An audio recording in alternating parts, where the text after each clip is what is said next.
Bismillahirrahmanirrahim. Dear champions, अस्सलाम वालेकुम. I hope you are well and good. आज हम डिस्कस करने जा रहे हैं chapter number 12 class 10 new physics, उसके एक्सरसाइज के एमसीक्यूज और साथ में देखेंगे शॉर्ट क्वेश्चन आंसर और उनके कंस्ट्रक्टर रिस्पॉन्स क्वेश्चन. तो बढ़ते हैं एमसीक्यूज की तरफ. The direction of vibration in a longitudinal wave is. Longitudinal wave के अंदर डायरेक्शन ऑफ वाइब्रेशन किस तरफ होगी? तो at right angle to the wave direction, right angle नहीं होती, सर्कुलर मोशन भी नहीं होती, opposite in wave direction, direction के ऊपर होती, direction as the wave travel. तो ये इसका आंसर होगा the same direction as wave travel. Which part of transverse wave carry the lowest point. Wave का कौन सा हिस्सा, ट्रांसवर्स वेव का कौन सा हिस्सा एनर्जी कैरी करता है जो लोएस्ट होता है? तो वो हमारे पास क्या होता है? ट्रफ होता है. Number 3, which of the following wave require a medium to travel. इनमें से कौन सी वेव है जिसको मीडियम की जरूरत होती है? एक्सनी, रेडियो वेव, नहीं, साउंड वेव इसका क्या है आंसर है. Number 4, the property of a wave which indicate how much energy it carries. तो वेव की कौन सी प्रॉपर्टी है जो बताती है कि एक वेव कितनी एनर्जी कैरी करेगी? तो उसका क्या होता है? एम्पलीट्यूड होता है. Number 5, a wave front is. Wave front क्या होता है? वेव फ्रंट आपके पास इमेजिनरी पॉइंट होते हैं जहाँ पर वो क्या होते हैं, वेव जो होती है वो क्या हो रही होती है? इन फेज हो रही होती है, वाइब्रेट करते हुए. तो a line joining points that vibrate in phase. Sir हमारे पास सी वाला ऑप्शन होगा. Number 6, the wave phenomena which occurs when the wave changes direction due to change in speed. अगर वो क्या करती है, अपनी डायरेक्शन को चेंज करती है स्पीड में चेंज होने की वजह से, उसे हम क्या बोलते हैं? तो उसे हम क्या बोलते हैं? रिफ्रैक्शन, यानी कि वेव का अपने रास्ते से मुड़ जाना. नंबर 7 की तरफ बढ़ते हैं. What happen to a wave and wavelength when a tsunami approaches a shallow water. Tsunami पर क्या इफेक्ट पड़ेगा जब वो क्या करेगा, कम गहराई वाले पानी में पहुंचेगी? तो उसकी स्पीड क्या हो जाएगी? डिक्रीज हो जाएगी. और वेवलेंथ भी क्या हो जाएगी? शॉर्टन हो जाएगी जब वो क्या पहुंचेगी, कम गहराई वाले वाटर में पहुंचेगी. लास्ट वाला MCQ, which wave behaviour explain sound is here around.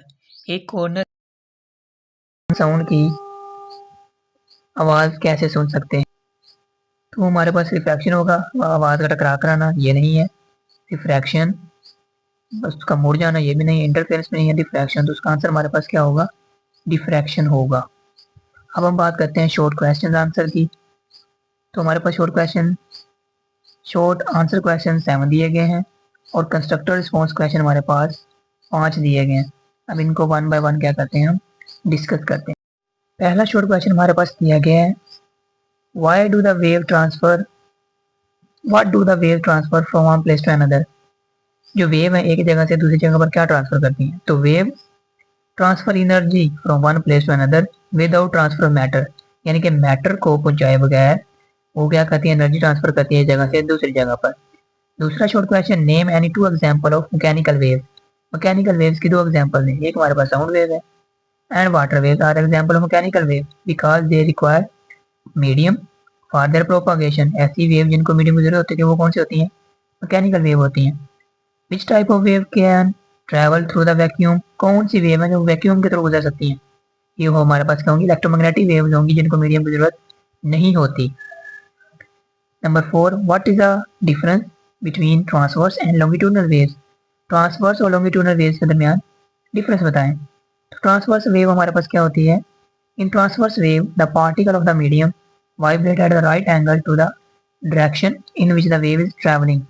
Transverse wave वो वाली वेव होती है जिसमें पार्टिकल मीडियम क्या करते हैं? राइट एंगल के ऊपर क्या कर रहे हैं? मूव कर देते हैं इन द डायरेक्शन, उस तरफ जिस तरफ वो वेव क्या कर रही है? मूव कर रही है. For example water waves, wave produce in stretching. Water waves हैं और जो वेव्स पैदा हुई है तनी हुई रस्सी के दरमियान, वो कौन सी है? ट्रांसवर्स वेव है. अब बात करते हैं लॉन्गिट्यूडनल वेव्स की.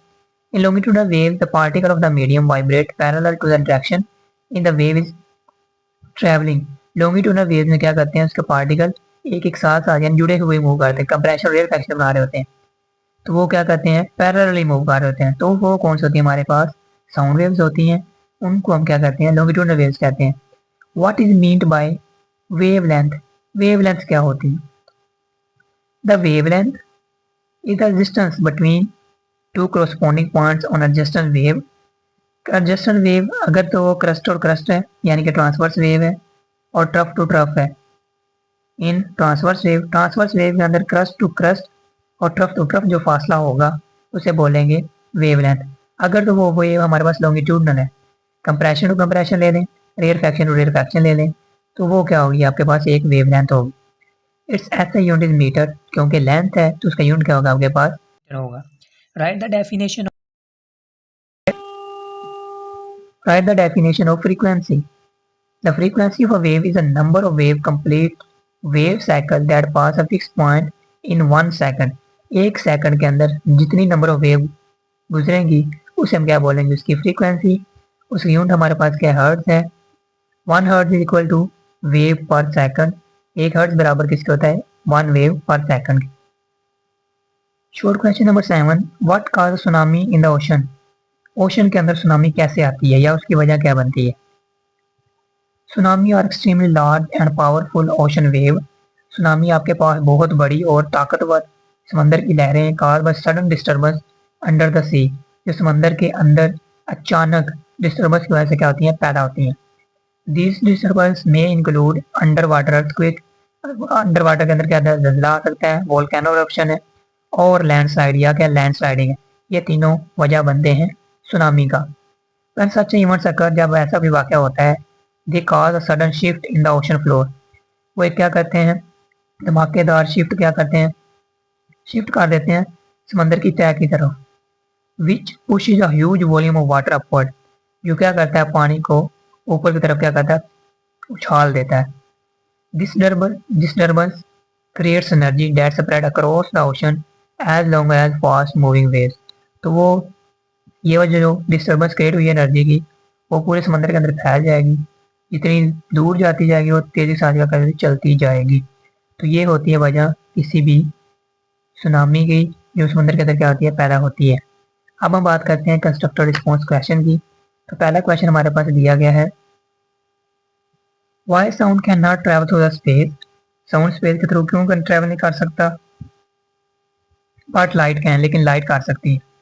Explain using the concept of wave type. Sound is a mechanical wave, sound क्या है, हमारे पास मैकेनिकल वेव है जिसको मटेरियल मीडियम की क्या होगी, जरूरत होगी। So it can not travel through the vacuum of space, तो ये स्पेस में से नहीं गुजर सकती। दूसरी तरफ हमारे पास क्या लाइट है, इलेक्ट्रोमैग्नेटिक वेव है वो, and does not need a medium, उसको मीडियम की जरूरत नहीं होती। So it can travel through the space, तो स्पेस के थ्रू क्या करती है, गुजर सकती है। Short question number 2, constructor response. A student shake one hand shake one end of the rope and observe the wave along it. एक स्टूडेंट एक हाथ से रस्सी को क्या करता है, शेक करता है, और दूसरी तरफ उसकी वेव को क्या करता है, ऑब्जर्व करता है। What kind of wave is this, तो ये कौन सी वेव होगी। How do the particle move, तो उसके पार्टिकल कैसे मूव कर रहे होंगे। When a student shakes one end of a rope then transverse wave is produce. जब एक स्टूडेंट रस्सी को क्या करता है, शेक करता है, हिलाता है, तो उसके अंदर क्या करती है, ट्रांसवर्स वेव पैदा होती हैं। While the wave travel horizontally along the rope, जो वेव है रस्सी के इर्द हॉरिजेंटली मूव करेंगी। Rope segment move up and down rather than along the wave, जो उसके वेव रस्सी के पार्टिकल हिस्से वो अप एंड डाउन क्या करेंगे, मूव करेंगे, बचाए हुए उसके आगे पीछे मूव कर रहे हैं। How does the amplitude of wave relate to the energy it carries. एक जो एम्पलीट्यूड है वो वेव की एनर्जी को कैसे कैरी करता है, उसको रिलेट हम कैसे करेंगे। Give an example to support your answer, अपने जवाब के लिए एक एग्जाम्पल दें। Energy carry the wave increase with its amplitude, जो एनर्जी होती है उसके एम्पलीट्यूड के बढ़ने की वजह से क्या होती है, इंक्रीज कर जाती है। So greater amplitude mean more energy, जो जितना ज्यादा एम्पलीट्यूड होगा उसका मतलब क्या है, ज्यादा energy. For example a louder sound has larger amplitude, एक जो ज्यादा भारी साउंड है उसका ज्यादा एम्पलीट्यूड होता है देन अ सॉफ्ट साउंड, बजाय इसके सॉफ्ट साउंड के। So it carries more energy, इसका मतलब क्या है, उसके अंदर एनर्जी ज्यादा है। शॉर्ट क्वेश्चन नंबर 4 की बात करते हैं। Why do we still hear a person talking even if he is behind a wall? हम एक आदमी की आवाज़ क्यों सुन सकते हैं जबकि वो दीवार के पीछे है? Explain the using concept of diffraction. Diffraction का फिनोमेना यूज करते हुए अपना आंसर दें। We can still hear someone speaking even when he is behind the wall. हम किसी शख्स की आवाज़ सुन सकते हैं ताकि वो दीवार के पीछे है।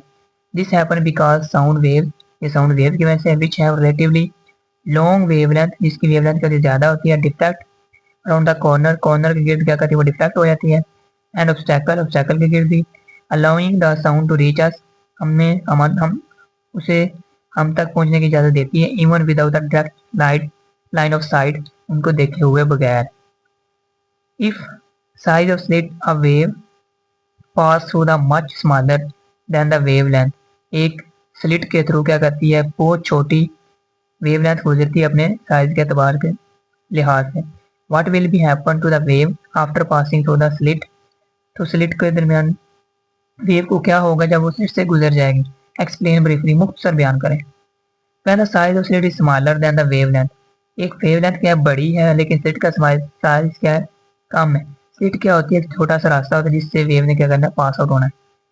The wave show maximum diffraction forming the strong circular pattern, तो वो जो बड़ी वेव है छोटे रास्ते से जब गुजरेगी तो आगे क्या बढ़ेगी, स्ट्रॉन्ग सर्कुलर पैटर्न आगे क्या करी जाएगी, बनाती जाएगी। तो ये थे हमारे पास MCQ, short question answer and constructor response questions. Numerical भी शेयर कर दिए गए हैं।